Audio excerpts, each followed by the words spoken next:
Hey guys, it is monthly knife club time. I've got the Onyx for February 2022. And now I'm wondering if I actually said 2022 or 2021 in all my videos. One of my favorite subscriptions out there in the world. I'm ready to get into this box and see what we've got for the unboxing. This is an Grow that was jade. You guys have seen it on the channel. I was messing around with dyeing some scales.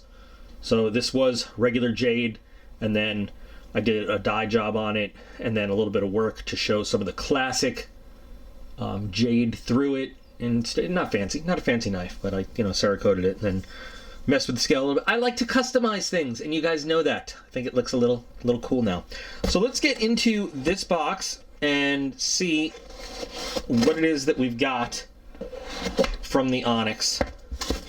Why do I do it like this? Because I could have just covered the label with tape, but I chose not to. Oh. Alright.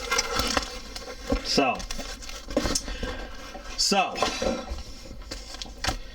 I hate this knife. I hate this knife. But, there are a lot of people in the world that love this knife. I love the job I did with the dye and then anyway, sorry. There are a lot of people in the world that love this knife.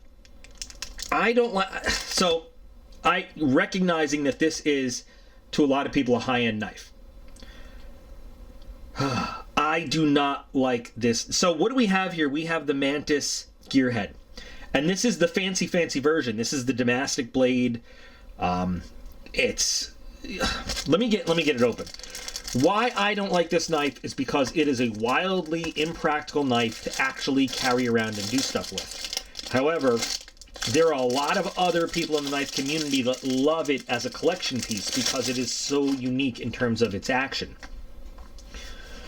So, let me show you the specs real quick. Specs. Got it? Got it.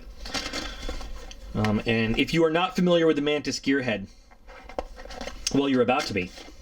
Now this one, again, this one being fancy, this is the second generation. It's a little bit smaller than the original, I believe. But, so you've got that hard coat aluminum anodizing. This is what other people love, and I don't, quite frankly. This mechanism makes it not great for carrying around because it is easy to get fouled up. Now, it is very unique in that it has this actuated gear system to open it. And it is a 62-layer Damascus. I have to imagine that this is the same kind of... I don't know, it doesn't say what the Damascus is, but it looks remarkably like the Civivi Damascus. That is two kinds of Chinese steel. I believe this is in fact made in China, although I don't see it on here. But it has the look and feel of the 9CR18 and the 10CR blah blah blah that we just looked at. Now, the reason that so many people like this is that, well, number one, the Hawk father and son team, they make some really cool designs. They do. This is so unique, and yes, the gears really move and work as this knife opens and closes. So this is a fully articulated mechanism that actually opens and closes the knife. Like I said, other people love this knife. I am not a fan of this. I'm just not a fan of this knife. But like Advanced Knife Bro, by the way, if you are familiar with his stuff, he just did a little review where he raves about it. And again, me and him had a little back and forth about it. He loves it because to him it's a good collection piece. It is just a collection piece. And I was kind of talking about the practicality of it, and he was like, "Dude, bro, not every knife has to be usable. Some of them are just collectible, and I don't disagree with him. But this is one where I'm like, me. It is very unique, though, in its operation. I'm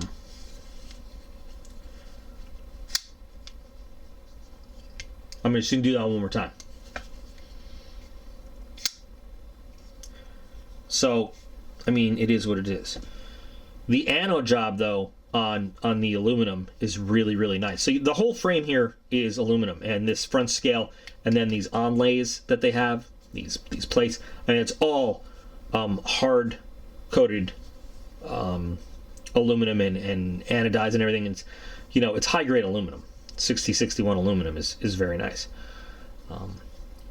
So it's rugged. I mean, the rest of the knife is rugged except for this.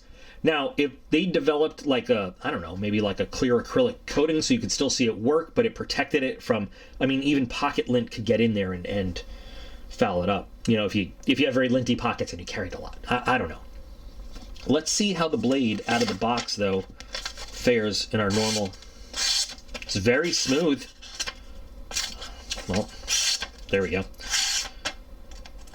I mean, it's a smooth, well-finished blade. And so you might notice, and I say this just in case people don't know, it doesn't have an MSRP. It has a total value, and there are two ranges, because what they do with the Onyx plan is they don't just give you what like the manufacturer says it should cost.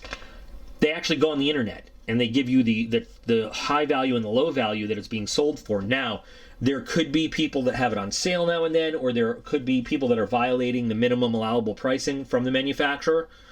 But this is what you're going to find it for from legit distributors and dealers on the internet. So there's the price of the subscription, and there's the price of the knife. That's it. This is a good deal. And the other thing is, this knife might not be my speed in terms of something I want to carry around or whatever, but again, as a collection piece, okay. It's also, I mean, pretty good trade bait for something else. I could trade it away. I'm just saying it's, I'm not happy with the knife as a knife I would use, but Advanced Knife Bro was right. It has value beyond the I don't want to put it in my pocket. So let's see, does it pew?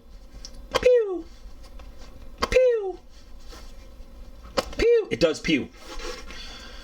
Let's do a slice. Nice slice.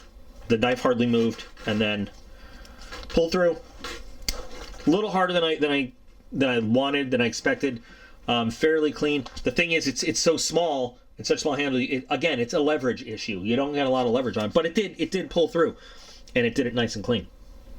So, Mantis knives as a whole doesn't make a lot that I love, honestly. But this is it is a nice looking knife. It is again that the novelty of the gears is what a lot of people love. So it is definitely, again, the value that goes into the subscription is there and then some. So it's not like, you lose money or anything. It's not like you're getting something that's not worth what you're putting in. This is just not my favorite knife. And once again, still, even with this, I can count the amount of times I've been just not disappointed with what the Onyx plan has sent out on one hand. So, you guys want to hear a funny joke? I knew a guy that actually grew up around Chernobyl, and he watched the Chernobyl documentary thing on HBO, and he was able to count at least 8 inaccuracies on one hand. Think about it. It's a thinker. You'll get it. So anyway, what do you guys think? I know last time we unboxed a Gearhead, there was a good bit of conversation back and forth. People that did like it, people that didn't. What do you think of this kind of higher end one, though, with the fanciness and everything? What do you think? So, number one, are there people out there that would EDC this thing anyway, even though it's got all the delicate inner workings? Would you carry it anyway, just, because you have it? Are there people that would collect it, but maybe not carry it around? Or are there people that are just like, nah, not my style, not my speed? I want to know what you think. So, interesting. There is a link. I always put the link to Monthly Knife Club in the video description, because I stand behind the company and this subscription, and Daryl, who runs it, because I've had many a conversation with him. He's a good dude. He's trying to put out a good product, and he tries. He tries. That's the important part. He really tries to put out a good product. So, what do you guys think of this? Do you like this? I like this. I'm very proud of this. Anyway, guys, curious to see the discussion that goes on for this knife. And as always, you are all absolutely awesome. I appreciate every single one of you. And I will be back again real soon.